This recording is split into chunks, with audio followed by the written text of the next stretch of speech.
All right. So, Katarina, you want to wait like a few more minutes or do we get started?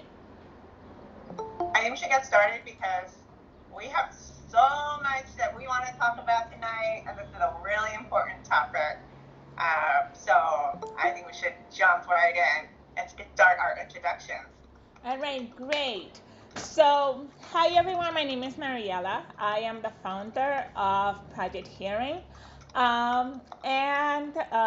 Actually, hold on, let me just scroll up really quickly. Yes, so my name is Mariela and I am the founder of Project Hearing. Make sure that if you are on Instagram or Facebook, you follow me there. And Katarina? Yes. Hi, everyone. I'm Catarina Rivera. I'm the founder of Blindish Latina, and right now it is an Instagram page.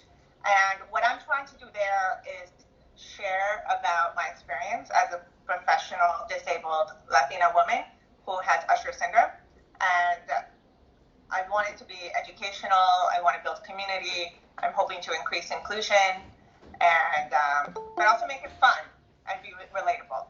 Because yeah, and I'm so excited to partner with Mariela on the Chicas Talk Disability Conversation Series. This is actually our third one, and some people have been with us for every single one, which has been amazing. So yeah, so Chicas Talk Disability is a bi-weekly conversation every other week, and we really talk about disability from our perspective. We both share this identity of being professional disabled Latina women. We cover different topics every time, and we create a space for community building and dialogue. And every time afterwards, we're sharing resources. We share tips and notes with everybody who is registered, which we feel is really important. We want people to always have a takeaway. Great. So let's talk about some ground rules because we are trying to create a safe space online. So first rule is make sure that you stay hydrated. Here I have an amazing beer. It's great. I don't have to work anymore. So I'm going to be enjoying a very cold beer throughout this talk. Make sure that if you have a beer or liquor or water or juice, enjoy it so that you can stay hydrated. But on a more serious note, we have very simple ground rules. Try to mute yourself if you are not talking. Let's try to have only one person speak at a time because the transcription tool is only able to transcribe one person at a time. And then be respectful. If somebody shares an opinion that you don't agree with, just be respectful in how you address it. We are trying to create, again, a safe space for diverse opinions and diverse thoughts. So make sure that you share your thoughts respectfully. And we talked about everybody's comfortable with the layout for Google Meet. Does anybody have any quick questions on how to use the platform? No? All right, great. So Katarina, you want to give a quick overview of the event structure before we go on? Actually, can I ask a quick question? Yes, for sure. Go for it. Oh, sure. Go ahead, Catherine. How, this is a super basic Google Meets question. How do I mute and unmute myself from like the full screen? Do I have to keep going back to myself to do that? Yes. Does anyone know? So technically, the way that you mute yourself is if you hover over the picture as I'm talking, there will be three buttons. Are you on your desktop or your mobile computer? I see it. Yes, I got it. Okay.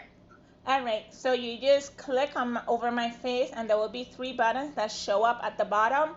You click on the one that looks like a microphone and you mute Got yourself. Okay, I can also just mute you. Okay, ready? All right. Okay, one thing I want to note is that when you mute, you can actually, you don't want to mute somebody else. I think somebody muted Mariela.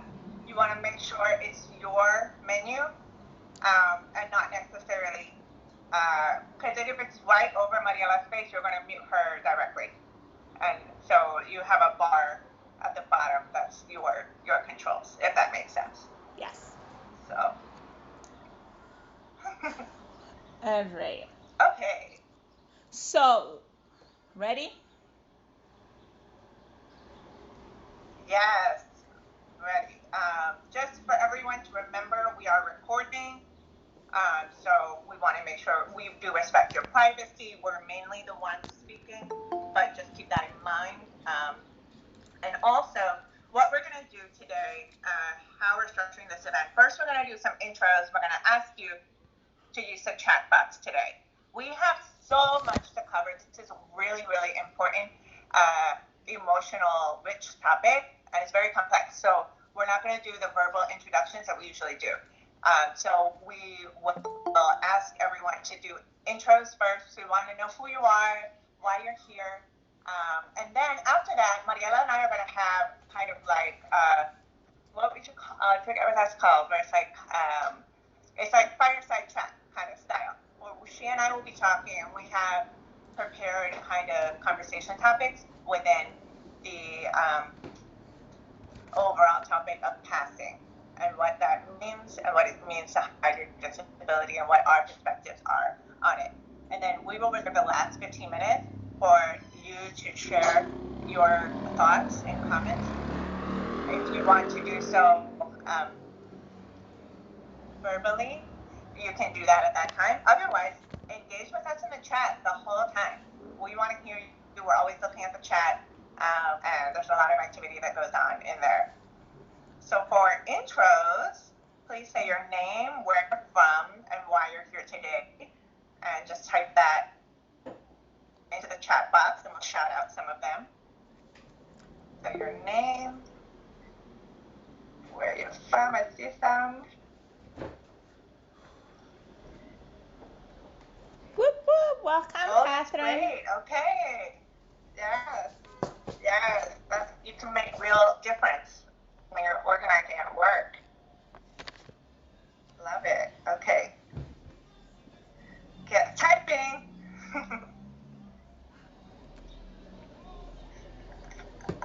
Okay. Welcome, Minerva. Welcome, Tori. Welcome, Athena.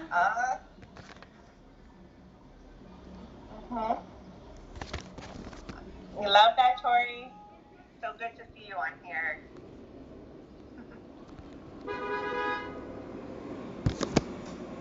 All right. Okay, Melissa.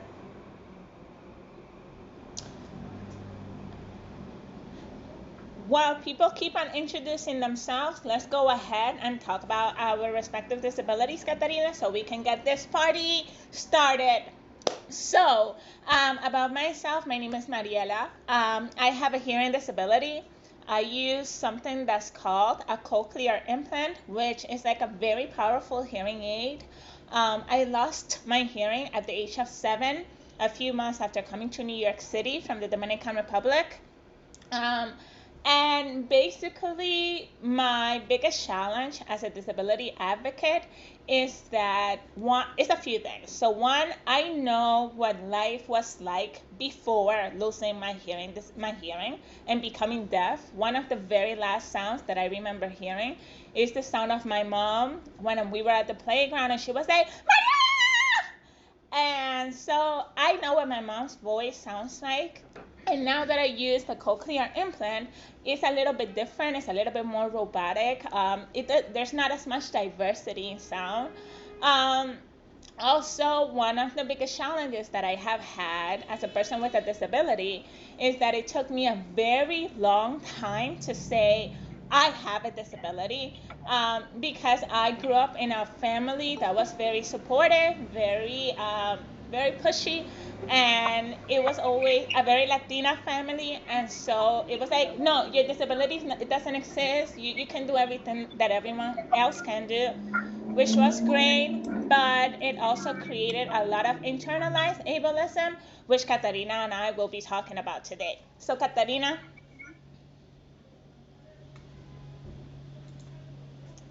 You're mute. Sorry, I'm having an audio delay a little bit.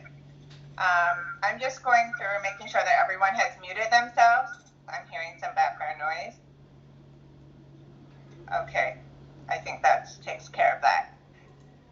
Okay, so to introduce, we wanted to kind of let you know what our disabilities story is a little bit before we begin. Um, so I was diagnosed with hearing loss at age 3 or 4, and we didn't know why I had the hearing loss. It was kind of just written away as nerve damage. And then I really adjusted throughout childhood. I had speech therapy. I've worn hearing aids for my whole life since then. But then, when I was 17, I was diagnosed with Usher syndrome. And that actually explains my hearing loss. We didn't know that I had that at that time. So Usher syndrome had a combination of vision loss and hearing loss. And the vision part is actually a disease that you can get separately. It's called retinitis pigmentosa. So some people in the low vision and blind community have RP. That's how we call it for short, RP. And that is a progressive condition where your vision is going to worsen over time. And people progress at different rates. There's no uniform kind of journey with that. And it starts with a loss of peripheral vision and night vision first. Then over time you can have loss of acuity and your visual field closes in. That is a genetically recessive syndrome. There's actually 3 different types as well. So there's one type where your hearing is stable, your vision will, all of them, the vision will decline with RP, and you have balance issues. The type that I have, type 2, the hearing is supposed to be stable, and the vision will decline over time. I do not experience the balance issues, but there is another type where it's type 3 that has progressive loss of hearing and vision. So that is, that's just what is my disability. Now you know. All right. So now we're going to talk about what is PAXI. Why is this a topic today? All right. So Maria, you want to share with us? Yeah, so the next thing that we're going to do is I'm going to very briefly share with all of you my screen. And can all of you see my screen? Thumbs? You guys see my screen? Yes? All right, great. So I have 4 famous people and 1 non-famous person here. So, oh boy. So we have Noah, Nal DeMarco, Madeline, Jillian, and myself. All of these 4 individuals are famous people. As you can see, can you tell that Noah has a disability? Yes, you technically can see it because it's visual. You see that there is something missing. Nal DeMarco is a very famous disability advocate. He's deaf. But you would never know that from just looking at this picture. Madeline is a very famous international model. She has something that's called Down syndrome, which causes developmental delays. Down syndrome is a disability that sometimes you can see. And Jillian is another very famous Dominican model. She has muscular dystrophy, I believe it's called, and she is in a wheelchair, so you can see the disability. So the topic for today is going to be about disabilities that you can see and disabilities that you cannot see and what that means. So let's talk about who can pass. So let's first talk about our own respective disabilities. So as a person with a hearing disability, sometimes it is very clear for someone to know when someone has a disability. For the community of people who have hearing disabilities, you have people like Katerina and myself who can hear and talk. And so our disability is not immediately apparent.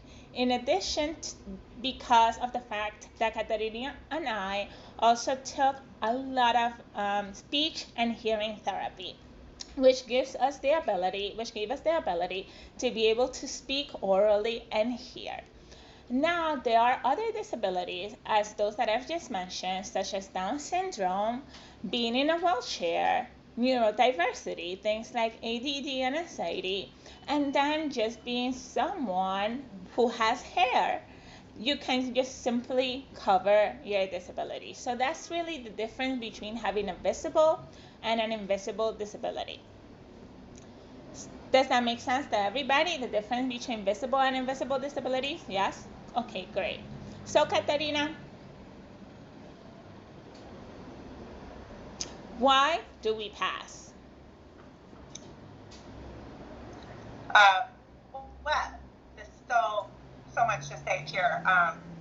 And just one thing I want to just say about the visible and invisible disability is that sometimes you can have both at the same time. For example, when I'm using my blind cane, then all of a sudden it's like I have the disabled label on when people look at me. If I'm not using my blind cane, then people wouldn't know necessarily, unless, and even if I do something like bump into something or a trip, they're not going to think, oh, she has a vision problem. That's not the way that people generally approach that. Mm-hmm. So why do we pass? One of the just basic things is not everyone is ready to disclose their disability. You don't always have the experience of being diagnosed or finding out that you have a disability, dealing with it, and being okay with it in a way that you can confidently tell other people. It took me a long time. So I was diagnosed when I was 17 with the vision, with the Usher syndrome, and then I was just about to go to college. So I felt a tremendous sense of excitement. Maria, could you mute yourself? So I felt really excited, and I was really excited on the one hand, and then on the other side, I had a tremendous sense of loss, because now it's like you're going, like, did not have good bedside manner, was very matter of fact, wasn't helpful to me as a 17-year-old. And then I could not disclose to other people about Usher syndrome and my vision for a long time without being emotional myself and feeling like it was such a big, scary thing to tell them. And so I think that it just takes a long time to be okay with it and to approach it from a place of, okay, I'm neutral emotionally. It's just a thing in my life. And by talking about it, other people are going to understand me better. That's not how I felt in the beginning. I felt like I was strong for your mom. Absolutely. And for me, I'll just... Oh. Yeah. Another thing is just like... Well, I'll share about that later. Mariela, why don't you share your feelings? Yeah, so for me, my very first experience, so I'll share with you the very first time that I actually realized I had a disability. So when I was younger, we had to take a standardized exam for the Board of Education. And this standardized exam was given to me in English. Mind you, I lost my hearing a few months after I arrived in New York City. And then after that, I had the cochlear implant. So I had to learn how to hear with the cochlear implant. And then I learned English as a second language. So I learned English after becoming deaf using this metal in my head. And the standardized exam that the Department of Education gave me was in, guess what? English. So I was taking the standardized exam, and I was trying to communicate with the person that was giving me the standardized exam, because they were asking you questions after they read a story to you. Anyway, this person that I was having trouble communicating with, they labeled me as mentally incompetent, and I was placed in a special education classroom. And so what that meant was that I was placed in a special education classroom that was separate from all the other kids in the school. And the first time that we went out for recess, when I was in the special education classroom, I remember all of the mainstream kids going, ew, ew, to all the special education kids. And I was like, yo, what's up? Just being 7 years old, 8 years old, and experiencing that for the first time, And that being my first reaction, I thought, I don't want to be like these kids. I'm just like you. And I think that feeling of just um, that rejection of that identity so early on is one of the main things that forced me to think about how can I be as normal as these other kids so that I am not rejected. Which really leads to our next topic, which is internalized ableism. Katerina, it's all yours.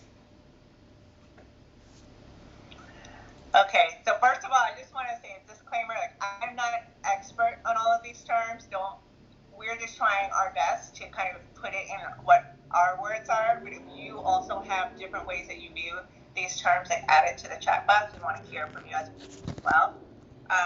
So the way that I would kind of talk about internalized ableism in my own words is just the idea that if you have a disability, there's something wrong with you or damaged about you as a person, and that you have less value. And so, what you would like prefer or value or want to be like is that fully able person, and that as a person with a disability, you would consume the same images and the same advertisements and everything that are coming through society, and so you yourself will have internalized prejudices or negative feelings about this identity of being a disabled person and about yourself in that way. So it's something that you have to reconcile with feeling like you got the message from the outer world that you're less than, but it also comes from within. And just an aside, I know that there is a project now with stock images to get more images of people with disabilities in photos. Like when you look at flyers and stuff, there's really just not a lot of representation, and even within whatever is being shown, images of people with disabilities, diversity within those images of the type of disability and the type of person, people of color, for example. So that's just something that I want to call out. It's also an issue. So I think that one example of how I related to this concept of internalized ableism is for my travel photos. So I use my blind cane a lot when I travel, and I love it so much because people are really, really nice to me. They treat me so differently. They ask me if I need directions, they help me, and it's a very helpful tool when I'm in a new environment. But if I'm going to take a photo in front of a really cool statue or landmark, I don't want the blind cane in the photo. I want it out. I want to put it to the side. I give it to my partner to hold. Okay, hold it. And then it's like I'm posing. I'm trying to capture that photo that everybody else has on Instagram. The cool travel photo. I'm relaxed. I'm carefree. I'm in this beautiful place. And I really feel like that's kind of that internalized ableism speaking through me. Like I gotta have that photo that makes me look normal, or that doesn't. The blind cane's not cool. It's got to be separate now. So it's an ongoing process to reshape my own view of disability and my identity with it, that I can have a great respect and have progressed on my journey with the blind cane, but that I still don't want it in the photos. What about you, Mariela? And it's really funny, Katarina, because we were talking about this yesterday, and all of these feelings around the accessibility equipment that we use is really from our childhood. Because when I was in elementary school and middle school, I had this big boom box that took up half of my desk, and it was connected to my hearing equipment. And then the teacher had to wear this huge microphone, but whenever he came closer to me, the boom box on my table would make this terrible screeching sound, and then it would just be a horrible experience, and I never wanted to use it because all of my classmates would be like, it's so terrible, and it would just cause all of these negative associations with hearing equipment. So and it was bulky and ugly and just terrible, and it really took away from a sense of normalcy, of just that coolness as a child for me, and that really transferred over into adulthood where I did not want to be associated with this big, ugly, bulky thing that was on my desk that made it obvious to everyone that I was a person with a disability. Um, and going into our next topic, which is discrimination of like how there are physical things that make it obvious that we are people with disabilities. I once was applying for a job. This was a few years ago, and I was qualified for this job, overly qualified. I chose that I did not want to disclose my hearing disability because I really needed a job. And I wasn't having a lot of luck when I was disclosing my hearing disability. I wasn't getting called back. And I had bills to pay. I had bills to pay, so I decided that I was not going to disclose my disability. I got the job. Great. And then a few months later, my responsibilities increased. I get tasked with a lot more stuff. I had to deal more with the phone. We had to do more meetings. And I tell my supervisor, hey, person who shall not be named, I need a budget for accommodations. I just need about $2,000 so I can get real-time captioning. Real-time captioning, have you guys been in a courtroom? It's like that person that's typing down everything that's being said. That same technology can be used by people who have hearing disabilities. It's quite expensive. It costs about $100 to $150 an hour.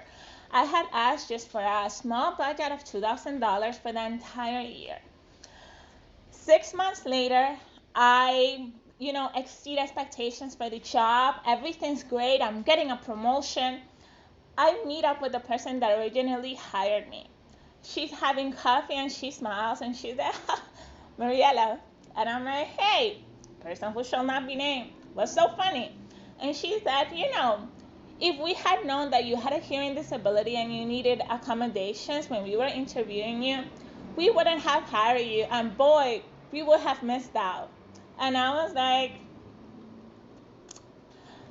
and that is exactly the reason why I am very careful about disclosing my disability, because that level of discrimination, bias, and prejudices that happens in the workplace prevents people from just getting in the door.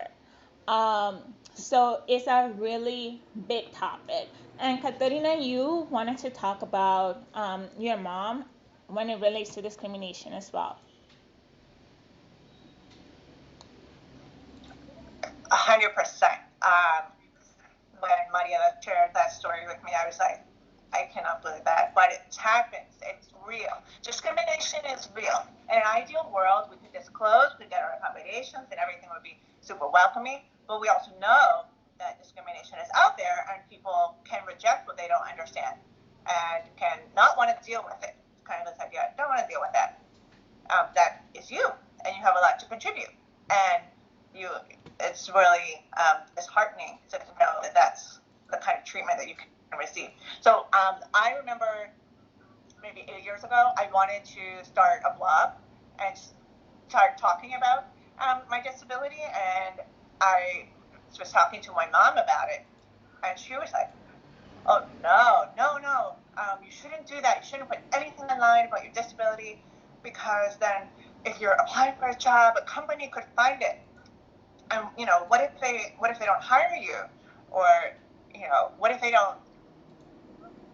It's really concerned that they would see that anybody, I guess, would see that I was disabled, and would make assumptions and not give me a fair shot.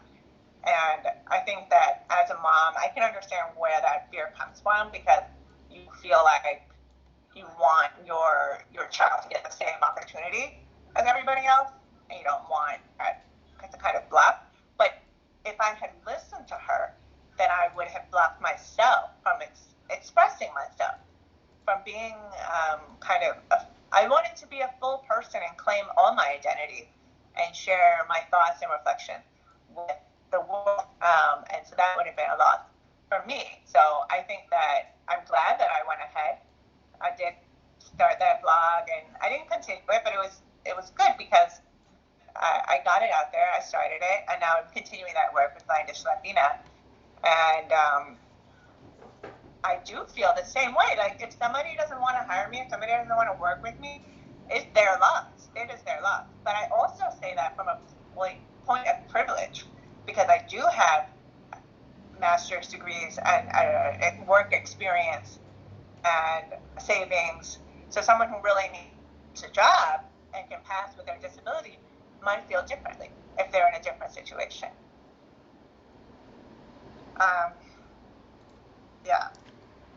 So now we were going to talk about, we're going to get now into a little bit more the complexities of passing and different. One thing that it happens is that you have different levels of comfort depending on the environment that you're in and the people that you're with.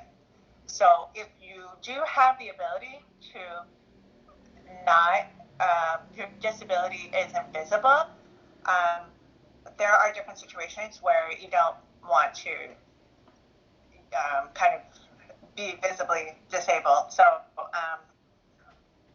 I already shared about my story I was going to do here, but I will say, like, one area where this comes up for me a lot is conferences and workshops and trainings.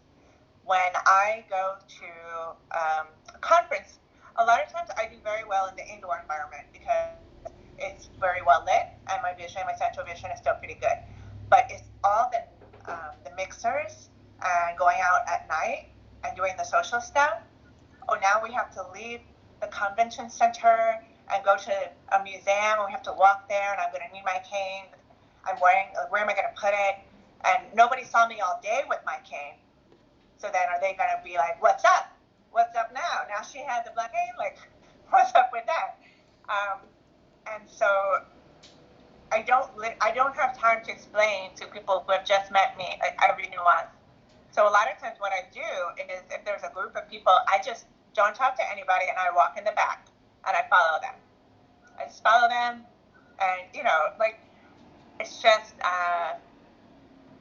there are some situations where it becomes a burden, it becomes extra work for me. So, what about you, Mariela? So let's talk about the burden of disability. So I think it's really important. Mariela, you're muted. Oh, thank you.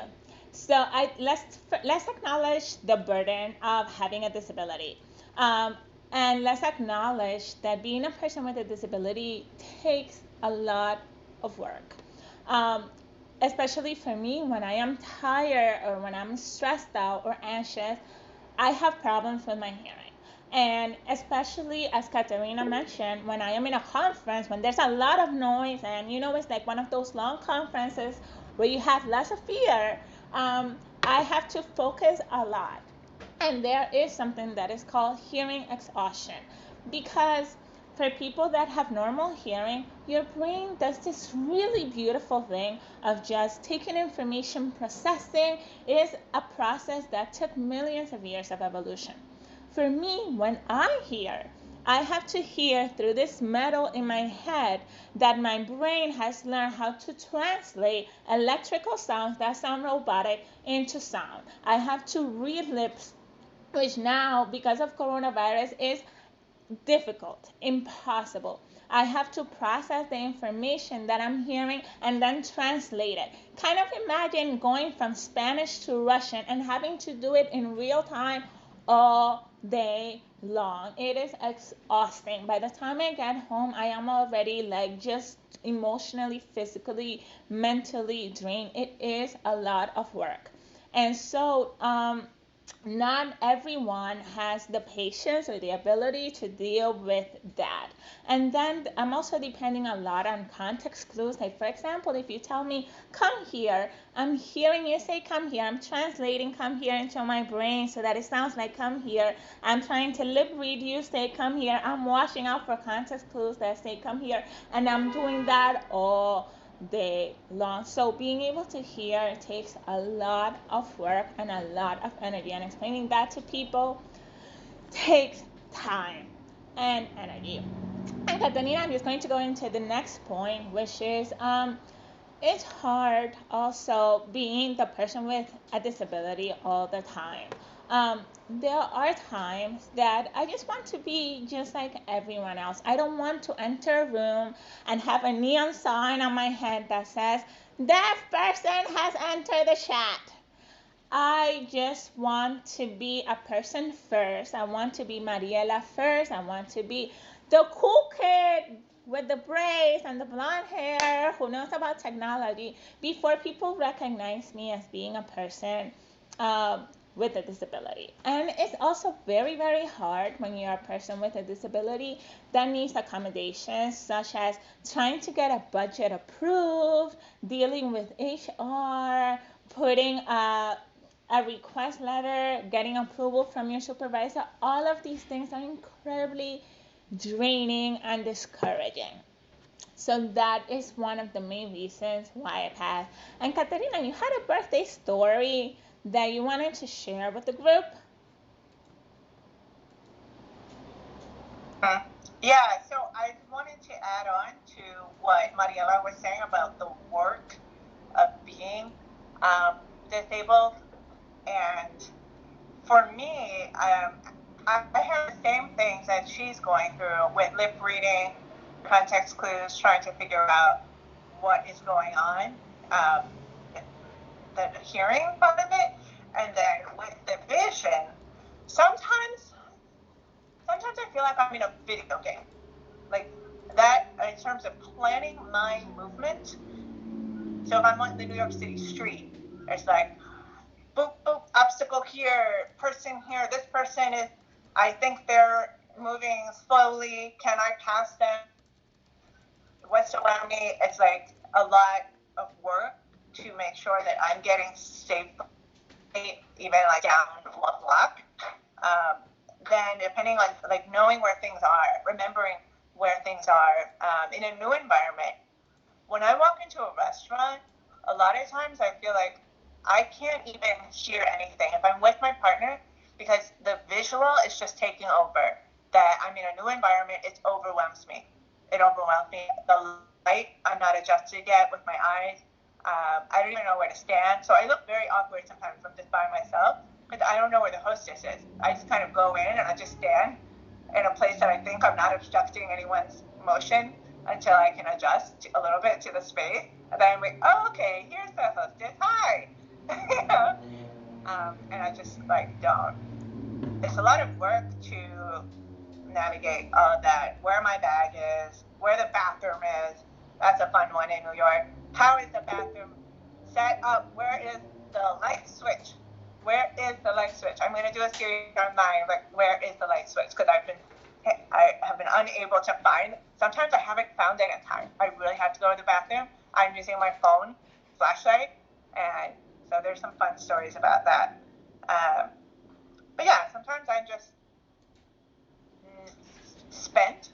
My energy is spent from navigating, especially in an unfamiliar or very crowded environment. So I can relate so much to that. Hearing and seeing take work, and whatever anybody's dealing with, that's going to take a lot of energy and work from them.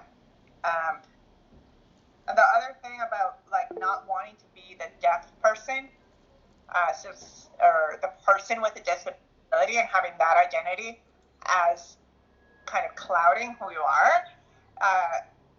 The story that I wanted to share is just going to a birthday party. It's not even like one story. It's every time the friend has a group birthday party, and it's usually like a dinner at a very loud restaurant with like 12 people. And so, I would love to sit in the middle, but if I don't get there in time, I'm not going to make everybody move. It's not my party. I can't really dictate the activity. So it's in which I say, okay, I'm going to go, and I'm also going to not overwork myself. If I'm at the end of a table and I can't hear the well, then I'm just going to talk to the person next to me. Like, I'm not going to go try to be myself out. I'm just going to do what I can. But yeah, there are a lot of situations where you just want to have a good time and show up as yourself, and for people to see you as yourself.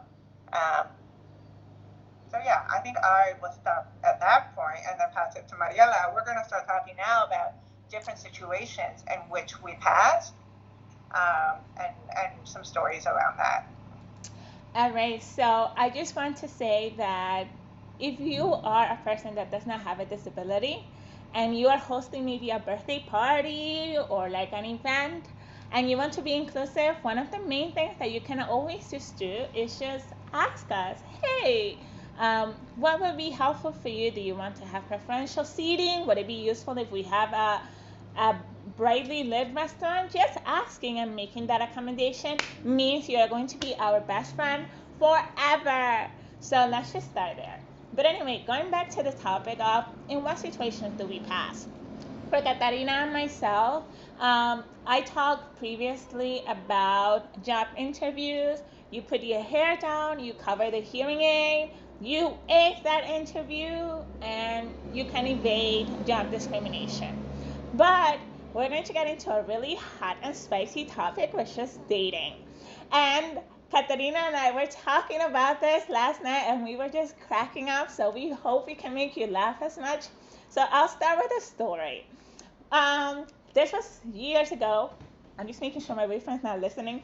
So this was years ago. I was dating this guy. He was not the brightest crayon in the box. He was not very smart. Um, and we were dating for like 3 months. And we were doing a lot of Netflix and chill, if you know what I mean, okay?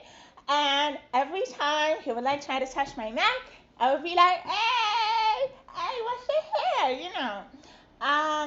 And then one time, we were just watching a movie on Netflix, and I always ask him to turn on the closed captioning, always. Until one day, 3 months later, he was like, hey, I noticed you're always asking me to turn on the closed captioning. Why is that? And I was like, oh, I didn't tell you I have a hearing disability. And he was like, oh. And that's how he found out that I had a hearing disability, because I was kind of just, we were always able to just have conversations and watch Netflix and whatever. Um, so that was one of the ways in which I passed, and I was able to not disclose my disability. But then there was also, I used to go on a lot of dates on Tinder, just like swipe, but I only used to go because I used to get free dinner, okay? Like, don't judge me. I was a very broke recent college student. So all I would do is I would just smile and nod. Just, oh my God, that's so interesting. Really? Oh my God, tell me more. And that's all I would do for the whole hour. And then we would go to like all these like fancy restaurants. The bill would be taken care of, not by me, of course.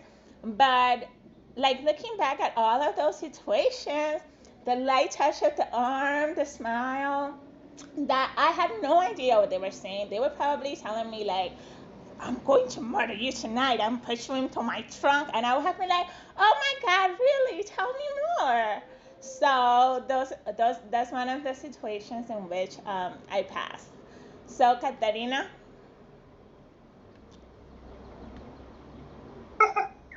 I was just talking about the smiling nod. Like, I've had people tell me before, you're such a listener, because I'm giving them like all this eye contact. But seriously, like, I didn't hear all of it. Like, I'm like, oh, thank you. Yeah. Cool. But okay.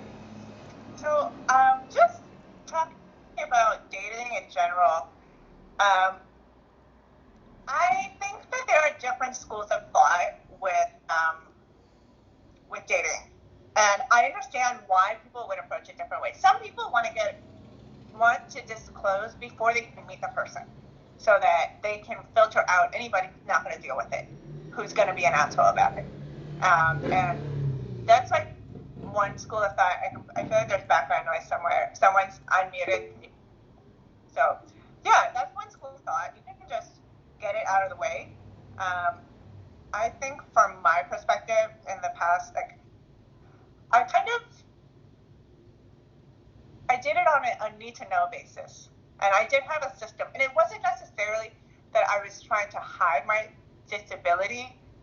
I just didn't think that it needed to be the first thing that somebody knows about me. Like, it doesn't have to be the first thing that I tell them.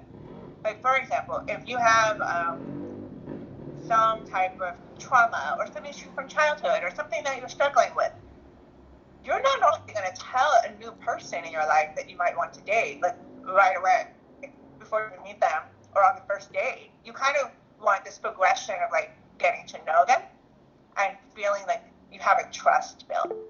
So, is that's just like one thing. So I kind of had some strategies because I do have difficulty in situations already. It's not something that I can avoid at this point with my disability. So I told Mariela I used to do all of my dates, a lot of them. The ones that I could do uptown, I would do them at this vegan bar over in New York City.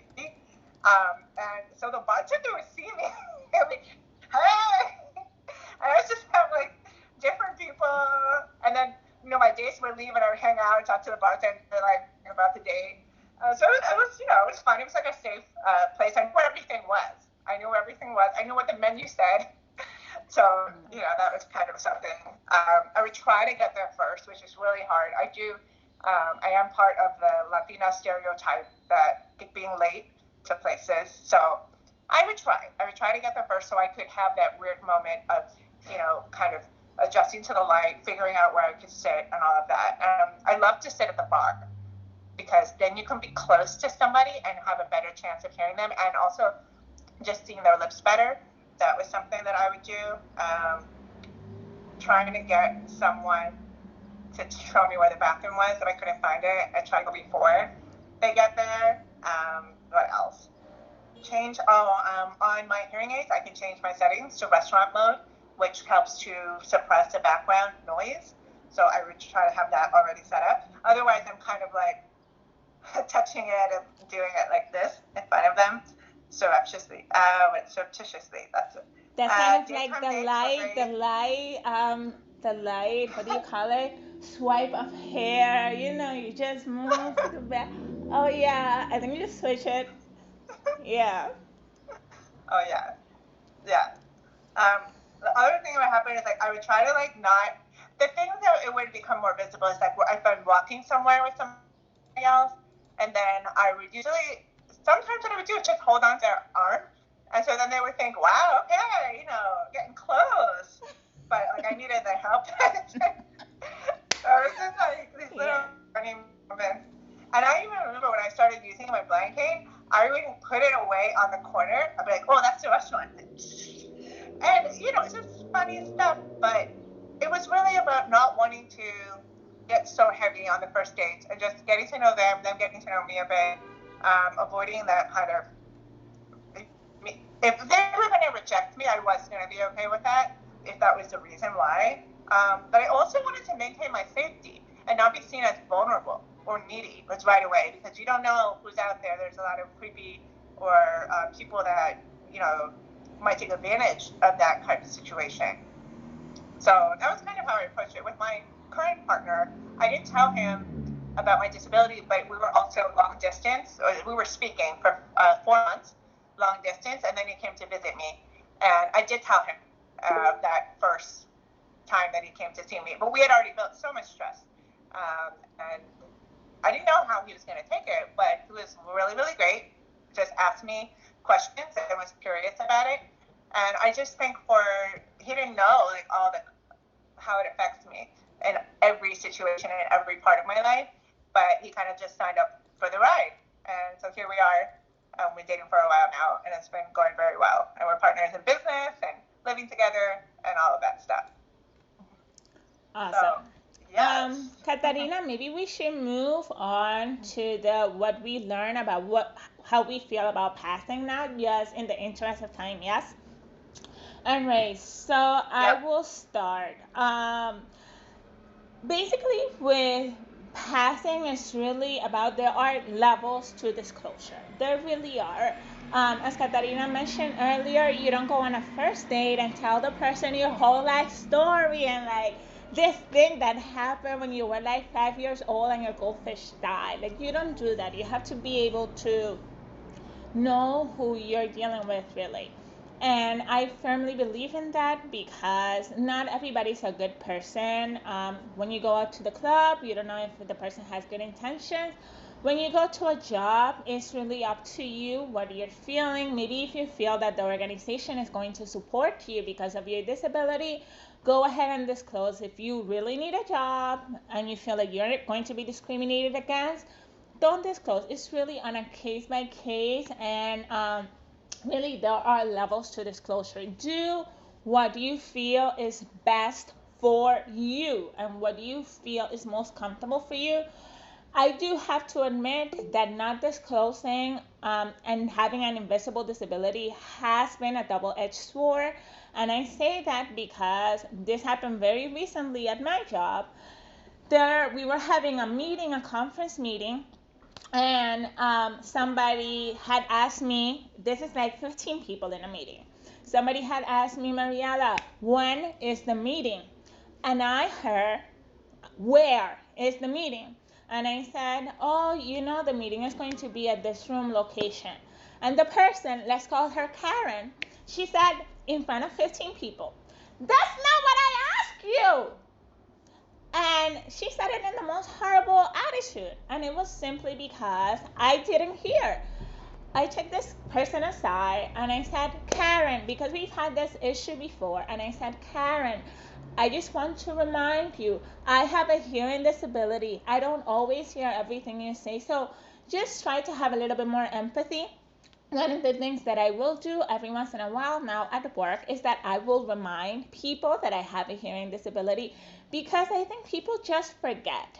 And that's a good thing, but it's also not a good thing. Also, it's very important to acknowledge that rejection is real. On my very first blind date with someone, we went out to a restaurant, and I was feeling all advocate. I want to advocate for myself. First thing I said was, hey, I just want to let you know I have a hearing disability. This guy, who was a total douchebag, said to me, you're disabled? I don't date people with disabilities. And I was just like, well, I don't date assholes. And we parted ways. But the reality is that there are people who won't want to date me. There are people who won't want to hire me. There are people who be absolute assholes. And that's their loss. I cannot force people to include me, and that's okay. So, Katarina?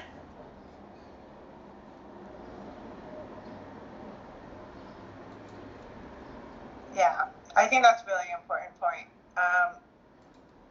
I'm just gonna share, like, how do I feel about passing overall, and how do I feel now? I think that I used to pass a lot more, and I used to be a lot more concerned with it.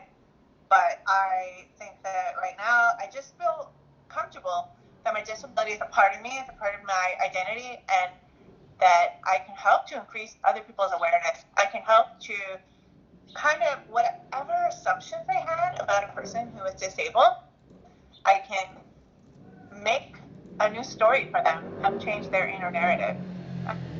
And so I disclose a lot more now, but I also have developed like different kinds of bits of information that I would share. So like, I don't always have time to say, oh, I have Usher syndrome and it's like this, and this is how it affects me, this is what my visual field is like. Sometimes I just have time to say, hey, I have a vision disability, I need to sit in this chair, So it's like letting people know my disability and also what I need from them. Or sometimes, like, if I'm somewhere that's dark and I'm with, like, if I'm dancing, I have asked people before, dance partners, and I've said, I can't see, can you take me back to my friends? Like, so just kind of making it, I can't see in the dark, can you take me back to my friends? Or just those kinds of things. And I think it's really important to respect wherever you are on your journey, and also to acknowledge that passing is a privilege. Not everyone can pass, and we're very aware of that. So it's just very complex, and you're vulnerable as a disabled person sometimes, and so like with the fact that I cannot see at night, I was on vacation in Cuba in a town called Trinidad, and there was a club I wanted to go to in a cave, and I had met an American, and we had made plans to go. I was with my mom and her friends, so no one else was going to take me to this club in the cave. But then to get there, you have to like hike or walk through this path in a very dark like forest, and I felt really nervous. It was basically now I'm like, oh my gosh, my life is in his hands. Like, I'm not independent in this scenario, and so it's important to disclose, but I also think there's a fear of kind of being vulnerable sometimes just in a safety way. So yeah, do we want to go into how allies can support? You want to talk about the inspiration point? Yes. So let's first acknowledge what is inspirational porn. So inspirational porn is really like when you see like these videos on YouTube and somebody gets implanted and everybody goes, ah! And I think that a lot of people really don't recognize that it's not just about a cochlear implant is not a solution for deafness. It is a tool. Um, and so it is really important for us to see people with disabilities as real people who have real challenges, who lead real lives, and it is very, very important for us to just really meet these individuals halfway to try to accommodate them whenever is possible, which is really going to lead to our next point. Um, for those of you that are allies, or if you are an individual who has a disability yourself, how can you support people with disabilities beyond just the inspirational porn? So number one is try to use tools that are accessible from the get-go.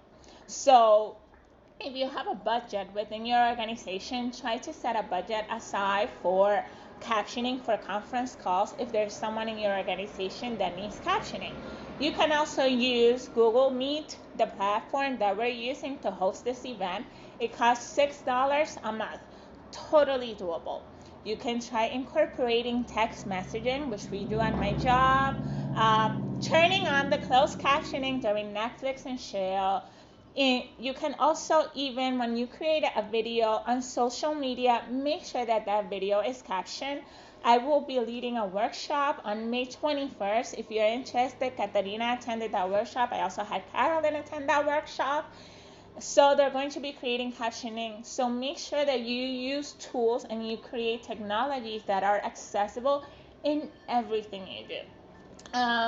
Next is make sure that you have HR practices that are accessible and inclusive. I'm talking about if you have a hiring process, make sure that the entire process from the very beginning when a person is applying for a job, that they know that they will be provided with accommodations from at the onset of the interview, and make sure that you have a mission statement that says that you will not discriminate against people with disabilities. And then this is a very important third one. If you suspect that someone is faking it or trying to pass, make sure that you don't put someone on the spot. This has actually happened to me a few times when I'm hanging out with friends or with new people. We're in a group setting and someone will be like, oh my God, you're deaf. And it's like, dude, like, I don't need everyone here to know this information. So just be respectful. If you want to let them know that you're an ally, maybe like pull them to the side and say, hey, I noticed you have a hearing aid. That's really cool. I'm interested in learning more about that. Don't blast people out. And then, Katarina, all yours. Thank you. Yes, I want to second that. I think that this whole idea of passing, someone commented earlier about this view that if someone's passing, they have self-hate, and this idea that hearing impaired people should use ASL, for example. I just want to make sure we address that. I just don't think that we should judge other people in any way. If someone is passing, well, let's have compassion. Let's try not to put a our own assumptions on them that they hate themselves. I think that's really not helpful, and that people have different reasons and experiences for why they're doing what they do. So let's be supportive. So in terms of what allies can do, developing an inclusive mindset overall, having that be the default. What are some things that could be representative of that? And this will come out in the notes. So if you're taking notes, like, don't worry about that. We're going to send you out an email with all of these notes. Asking, what accommodations do you all need? That's a very different question than saying, does anyone need accommodations? When you say what in the beginning, like, you're expecting to have an answer. What accommodations do people need? And creating a safe space and trust where people could ask for what they need. And this is going to help everybody. You also don't have to make that a public question. It could be anonymous. It could be if you're hosting a meeting or an event. What accommodations do you need? What do I need to know? And this could be anything that people could write to you, and then you can provide ways to help them. Or provide, like, different ways. It could be anonymous if people want to disclose, and just provide different ways for people to answer you. And focus on inclusion in the planning process of any meeting or event or experience from the beginning. And I also would say to welcome feedback, because if you're trying to be inclusive, you maybe don't know all the ways to be inclusive, and other people could give you feedback and suggestions. So including other voices is really important. Each time that you make an effort, you will do better. And if you even acknowledge to everyone, I'm working on this. This is something I'm working on. I want your suggestion. And it's going to be something I continuously work on. That's really important for people to know, and they're going to feel more comfortable to give you that feedback. If someone tells you they have a disability, let's just go into that moment. If someone tells you, I have a disability, or whatever, if they tell you, like, what it is, try not to be weird. Try to listen, ask questions, ask them, what do I need to know? What do I need to know? Be honest about being uncomfortable if you want. If you want, you can, maybe that's helpful for you to say, but work your own feelings out away from me. If you're uncomfortable with interacting with someone who has a hearing aid or is disabled in some way, it's not like my responsibility to teach you to be comfortable with me. Like, that's not my work to do. And I think that that's really important. And I'm already dealing with everything I have to deal with. I can bring awareness to you. I will continue to share my page, but it's not my job to educate fully another person who wants to be an ally. I think that person then needs to get resources, and needs to read, and needs to seek out resources to help them. So, I think work on your own biases.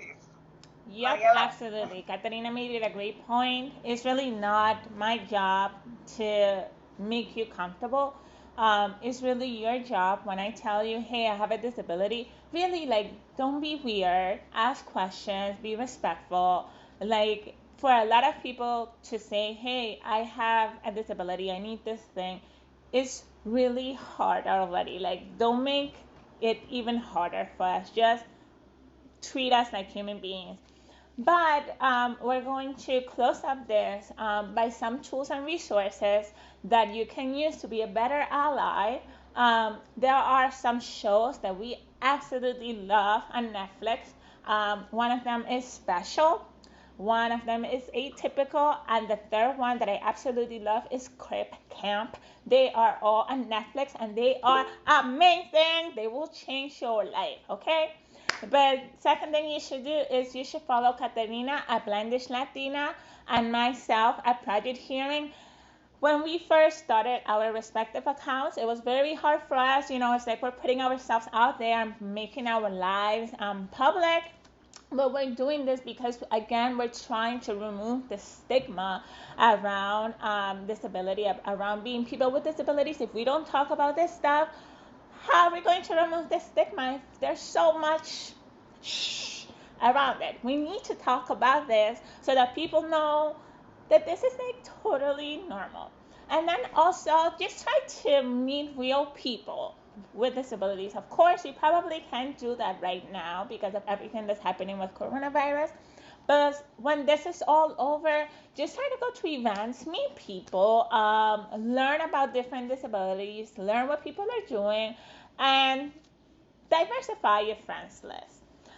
And with all of that said, we are done. Katarina has our final ask, but I don't know if we have enough time for that. Katarina, I'll make the decision yours. Yeah, no, I think we should just wrap up with that because it's really important. So we're gonna thank you, by the way, for the conversation throughout. It's amazing to have all that happening in the chat, and thank you for participating. Yes. We are thinking about having a part 2 of this conversation, so we'd love to know from you all if you want us to host like next time that we do this in 2 weeks, a part 2. If not, like any other topic that you're interested in. And if you have any like takeaways from today, we also encourage you to share in the chat, like what takeaways are you leaving with? And we will send out a survey so that you can let us know your feedback. We'll also send out notes from today with all of the resources that we shared. We definitely encourage you to follow us on Instagram, Project Hearing, Blindish Latina. Connect with us, stay engaged with us. We really like to talk to you outside of these. And just so excited. And we're talking about the swag. Yeah, so I am wearing this amazing t-shirt here that says the future is accessible. We have swag bags that we give out after every session. So we'll be picking one of you lucky gals or guys or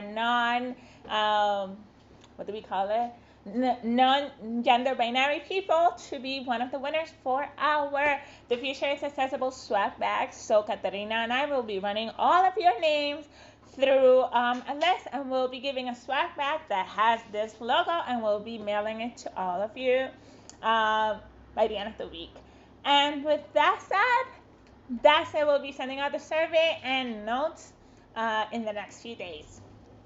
That's all, everyone. Thank you so much for joining us this evening. Anybody got anything that they want to say? Leave it in the chat. Stay now, forever hold your peace. Yeah, I'm gonna stay on for a little longer to see this chat box and see what feedback y'all are having from this conversation. This was so amazing. I'm so excited that you all. I see some people want part 2. Yes. Muchísimas gracias. Okay, de nada por eso. Oh, thank you so much for the feedback.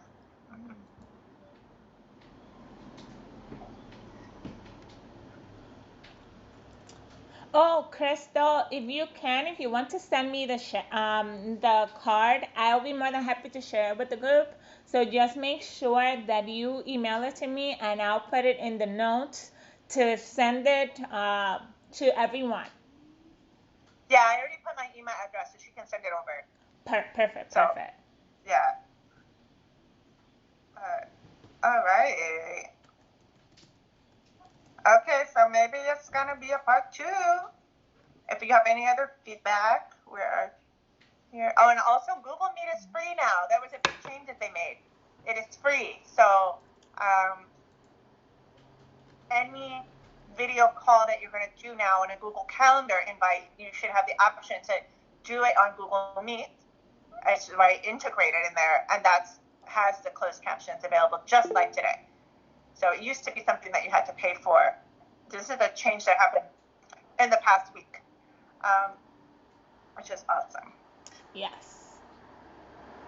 I also believe Zoom came out with this new integration that I have to check out, where they are using Otter, which is very similar to this, which is Google Live Transcribe. So they're doing this like Zoom integration with Otter. I have to try it out. So maybe we'll try Zoom for our next one. I know, because I don't know, you saw the email that I sent to Zoom. Did you see it? Not yet. Mariela. I emailed Zoom today because I'm so frustrated that they don't have captions. Oh, I tried boy. to do a third-party integration. I think it's ridiculous because it says someone can type the captions for you. So someone in the meeting would have to be typing the caption, You have to right? Or pay. this third-party API, which I don't know how to do it. And then I looked on Otter, you have to pay for this Otter Teams. And so they already responded, and they said in beta mode exactly what you were saying. They have something in beta mode right now that would be the Otter integration automatically. It just so came out wait. like this week. Yeah. You're going to learn so much. Like, we're all about like tech with this stuff. But you inspired me to reach out to them directly about accessibility. Advocate. Because that's what you do. That is what you do. Yes, you got to advocate. I emailed them last week and I was like, you guys have to give a free trial or like a free version or a discounted version to people with disabilities who need this. Like, this is not a nice feature. This is a requirement. Alright. Yes, exactly. So we wouldn't do this on Zoom because we need captions for everybody until that changes. We can't have. Oh, interesting. Okay, you don't want to use Zoom on your computers. Got it. Yes, Otter does have a free version, but that's not the type of account that you can integrate with Zoom to do the captions. It's Otter for Teams. I'm seeing this comment here. Otter for Teams, which costs a lot. It costs money. Yeah, and then the big challenge with Otter, with the free version, is that it currently you're only able to upload videos into Otter to have them transcribed, and then if you use Otter externally, like on your phone to transcribe the screen, it's basically using the external microphone. So it's kind of like having your phone over the speaker instead of the internal microphone, which is why the third-party integration is so important. Because Otter is actually listening to the audio from inside the computer, which allows for clearer captions, clearer and more accurate captions. Got it. Okay, well, it is 7:15 now, so shall we close it? Oh, yeah. Oh, I know. Samantha. I've got a whole story on that, but if we're not going to get into that, because FaceTime actually, okay, so there's this, I got gossip for you guys, so you guys want to stay here for this. But Apple came out with this application called, I'm going to talk about this on the 21st of this month, because Apple was actually the first company that came out with a captioning tool on their phones. It's an app that's called Clip-O-Matic, right? Okay, cool. So Apple comes out with this Clip-O-Matic technology for captioning, and then Google was like, oh, hey, can you guys share that technology with us? And Apple was like, we're not sharing that. And so what ended up happening was that Google was like, oh, screw you guys, we're going to create our own app. And then Google came out with this new app called Google Live Transcribe, which is like amazing. But the problem is that they closed it off and they only allowed Android phones to use it. But the problem is that Clip-O-Matic is an app that you can use to actually burn the videos with captioning, right? But Google Live Transcribe does not allow you to do that. So this is all drama between these two huge corporations. And you know who got stuck in the middle? People with disabilities. Because now people who have Apple phones don't have access to Google Live Transcribe. And people who have Android phones don't have access to Clip-O-Matic. Drama. So yeah, if you sign up for the workshop on the 21st, we're going to be doing a workshop for all these different tools that you can use. And actually, Katarina, I have some new tools that I'll be talking about. There's this new one that's called the Script. Oh my God, girl, it will change your life. Okay, I'm signing up then. I'm signing up for sure. I'll do it again. It will change your life. Okay, vamos a cerrar esto, right? Because people are just listening. We're just hanging out. But this is important. So thank you so much to everybody. And we will see you in 2 weeks for the next Chicas Talk Disability. Yes. Anyway, I'm going to sign everyone off so that Katarina and I can do our follow-up talk. So I would recommend that you hang up or you sign out of the chat. And thank you so much for joining us, everyone.